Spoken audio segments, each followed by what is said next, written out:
Hello friends, welcome back all of you in S pharma. आप सभी कैसे हैं? आई होप कि आप सभी ठीक ही होंगे। तो आज की इस वीडियो में हम बात करेंगे बी फार्म फोर्थ सेमेस्टर के फिजिकल फार्मास्यूटिक्स सेकंड का, जो कि आज के इस वीडियो में हम कवर करेंगे अपना लास्ट टॉपिक, या बोला जाए तो लास्ट लेक्चर यूनिट नंबर 1 का। ठीक है, तो यूनिट नंबर 1 में हमारे ऑलरेडी कुछ लेक्चर आपके अपने यूट्यूब चैनल एस फार्मा पर अपलोड हो चुके हैं। तो फाइनली आज हम बात करेंगे इलेक्ट्रिकल प्रॉपर्टीज का। इसमें इफेक्ट ऑफ इलेक्ट्रोलाइट, कोजर्वेशन, पेप्टाइजेशन और प्रोटेक्टिव एक्शन है। ठीक है, तो इतनी टॉपिक हमारी बची थी, आज यह भी इसी वीडियो में एंड हो जाएंगे। ठीक है, इससे पहले के जो भी वीडियो थे आपके अपने यूट्यूब चैनल पर अपलोड हो चुके हैं, जिसका लिंक आपको डिस्क्रिप्शन बॉक्स में दिया गया है, वहां से आप चेकआउट कर सकते हैं। नोट्स के लिए आप लोग टेलीग्राम ग्रुप ज्वाइन कर सकते हैं, और टेलीग्राम ग्रुप का ये जो लिंक है वो भी आपको इसी वीडियो के डिस्क्रिप्शन बॉक्स में ही मिल जाएगा। ओके, तो आइए जानते हैं हमारा इलेक्ट्रोफोरेसिस क्या होता है। इलेक्ट्रिक प्रॉपर्टी ऑफ कोलाइड में सबसे पहला हमारा आता है इलेक्ट्रोफोरेसिस, और दूसरा जो आता है इलेक्ट्रिकल डबल लेयर। तो सबसे पहले हम बात कर लेते हैं इलेक्ट्रोफोरेसिस हमारा क्या होता है। इलेक्ट्रोफोरेसिस अगर देखा जाए ना, तो इलेक्ट्रोफोरेसिस हमारा कुछ एक ऐसी कंडीशन होती है, जैसे कि कोई भी मान लो ये आपका सोल्यूशन है, और सोल्यूशन में कुछ भी हमारा प्रेजेंट होता है जो कि पॉजिटिव और नेगेटिव में है। तो इसमें जब हम इलेक्ट्रिक चार्ज अप्लाई करेंगे ना, तो ये पॉजिटिव वाला जो है नेगेटिव की तरफ आएगा और नेगेटिव वाला पॉजिटिव की तरफ जाएगा। इन्हीं को हम लोग बोल देते हैं क्या, जनरल लैंग्वेज में इलेक्ट्रोफोरेसिस। मतलब in this process an electric field is applied to a colloidal fluid. इस प्रोसेस में क्या होता है, जब अपने हम कोलाइडल फ्लूइड में इलेक्ट्रिक फील्ड अप्लाई करते हैं, allowing colloidal particles to move, तो उसके बाद क्या होते हैं, जो उनमें कोलाइडल पार्टिकल्स प्रेजेंट होते हैं वो मूव करने लगते हैं। उसके बाद क्या होता है, the charge of particle can be determined by observing a buildup near the electrode. तो उसके बाद हम लोग क्या करते हैं, ये जो चार्ज वाले पार्टिकल्स होते हैं वो उस इलेक्ट्रोड के अगल बगल क्या करते हैं, वो हो जाते हैं, मतलब देखा जाए तो बिल्डअप हो जाते हैं। बिल्डअप का मतलब उसी इलेक्ट्रोड के अगल बगल वो गैदरिंग कर लेते हैं। ठीक है, नेक्स्ट पॉइंट की बात करें तो if the particles are gathered near a positive electrode, अगर ये जो पार्टिकल्स हैं ये पॉजिटिव इलेक्ट्रोड के अगल बगल गैदर्ड कर रहे हैं, मतलब झुंड बना रहे हैं, दियर चार्ज नेगेटिव, तो ये क्या होता है, उसका चार्ज क्या नेगेटिव रहा होगा। जाहिर सी बात है, मैं ऑलरेडी आपको बता दिया कि पॉजिटिव नेगेटिव के साथ, नेगेटिव पॉजिटिव के साथ, तो वही हुआ। एंड वाइस वर्सा, बस वही पॉजिटिव के नेगेटिव के साथ, नेगेटिव का पॉजिटिव के साथ गैदरिंग यही होगी। इसी को हम लोग बोलते हैं इलेक्ट्रोफोरेसिस, बहुत ही आसान लैंग्वेज में। ठीक है, ये आपका कुछ इसका इमेज है, जैसा कि आपको लोग देख ही रहे हैं। इधर रेजर वायर हमारा लगा हुआ है, एक तरफ एनोड दूसरी तरफ कैथोड, और इतना आपको पता होगा कि पॉजिटिव नेगेटिव की तरफ, नेगेटिव पॉजिटिव की तरफ यहाँ आपका स्टॉप कॉक लगा है। तो सोल्यूशन में से जो पॉजिटिव वाले होंगे नेगेटिव की तरफ चले जाएंगे, नेगेटिव वाले पॉजिटिव की तरफ चले जाएंगे, बस यही आपका इसमें करना होता है। ठीक है, अब हमारा जो नेक्स्ट आता है वह नेक्स्ट हमारा आता है इलेक्ट्रिकल डबल लेयर। अब ये इलेक्ट्रिकल डबल लेयर क्या होता है, इसकी भी हम लोग बात कर लेते हैं। इलेक्ट्रिकल डबल लेयर का मतलब ये है कि जब किसी चार्ज पार्टिकल के आसपास अपोजिट चार्ज की क्या है, एक लेयर बन जाती है, उसी को हम लोग इलेक्ट्रिक डबल लेयर बोलते हैं। The particle are charge in this theory by depositing ion at immovable site in the first layer. पहले लेयर में ये जो चार्ज होते हैं वो जाके डिपोजिट हो जाते हैं। ठीक है, the second layer contain diffuse mobile ion, और वो जब सेकंड लेयर पे जाते हैं तो जो मोबाइल आयंस होते हैं वो सेकंड लेयर उसको डिफ्यूज कर देती है, उन्हीं को हम लोग बोल देते हैं इलेक्ट्रिकल डबल लेयर। ठीक है, बाकी और भी अभी इसमें हमारा आता है। नेक्स्ट पॉइंट की हम बात अगर कर लेते हैं इसमें, तो नेक्स्ट पॉइंट हमारा जो आता है, the charge on both of these level is the same. अब वहां पे चार्ज भी आपका क्या रहेगा, दोनों लेवल पे सेम ही दिखाई देगा।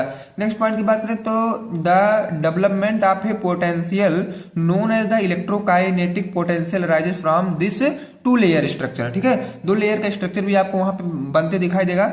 नेक्स्ट पॉइंट की बात करें, they move under the influence of electric field due to the growth of the potential around these particles. ठीक है, वहां पे आपको इलेक्ट्रिक फील्ड भी दिखेगा, और इसलिए कि वहां पे मतलब ये जो पोटेंशियल मतलब पार्टिकल के कुछ चारों तरफ क्या है, इलेक्ट्रिक फील्ड भी वहां पे आपको दिखेगी।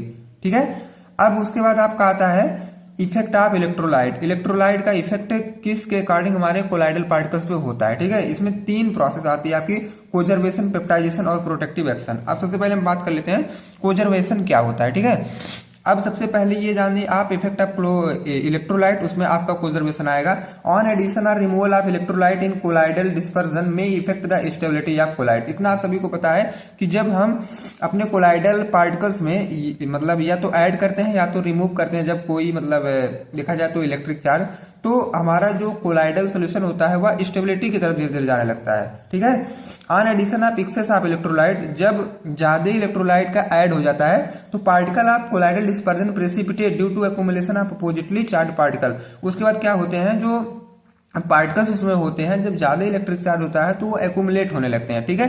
जैसे यहाँ पे आपको मतलब कोलाइडल डिस्पर्जन ये है। अब इसमें जब इलेक्ट्रोलाइट प्रेजेंट हो जाते हैं तो ये जो उसमें प्रेजेंट रहेंगे पॉजिटिव नेगेटिव, वो कोगुलेट करने लगेंगे, मतलब पीपीटी मतलब प्रेसिपिटेशन बना के नीचे ये सेडिमेंट हो जाएंगे। ओके, अब आइए हम लोग नेक्स्ट जान लेते हैं कोजर्वेशन। अब ये मेनली जो हमारा कोजर्वेशन था, अब ये क्या होता है। कोजर्वेशन का मतलब ये होता है कि इकट्ठा हो जाना, कोजर्वेट हो जाना।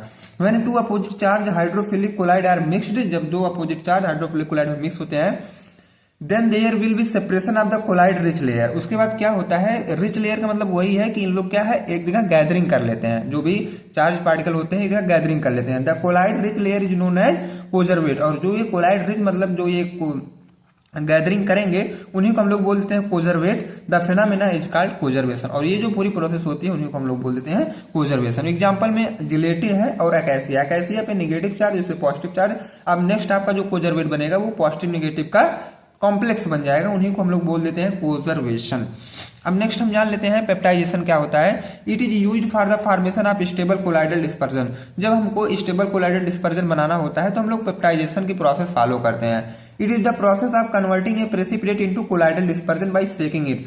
अब जब हमको क्या है, प्रेसिपिटेट को एक नॉर्मल कोलाइडल में कन्वर्ट होता है तो हम लोग उसको सेक करते हैं। It will be dispersion medium in the presence of small amount of electrolyte या पेप्टाइजिंग एजेंट। इसमें हम लोग क्या डालते हैं, थोड़ा बहुत पेप्टाइजिंग एजेंट या इलेक्ट्रोलाइट ऐड करते हैं, तो जो हमारा पीपीटी मतलब प्रेसिपिटेट हुआ है वो सोल्यूशन वो सही हो जाएगा, ठीक है। जैसे ये अनस्टेबल कोलाइड आपको दिख रहे हैं ना, ये अभी अनस्टेबल है। जब इसमें हम लोग पेप्टाइजिंग एजेंट डालेंगे या तो कोई इलेक्ट्रोलाइट डालेंगे पॉजिटिव या नेगेटिव की, तो ये स्टेबल कोलाइडल डिस्पर्जन में कन्वर्ट हो जाएंगे, ठीक है। बाकी ये आप सभी को करना है। यहाँ पे क्या आता है इसको आप लोग कमेंट में करके हमको जरूर बताएं। बाकी अब हम लोग लास्ट वाला देख लेते हैं। लास्ट में हमारा आ जाता है गोल्ड नंबर।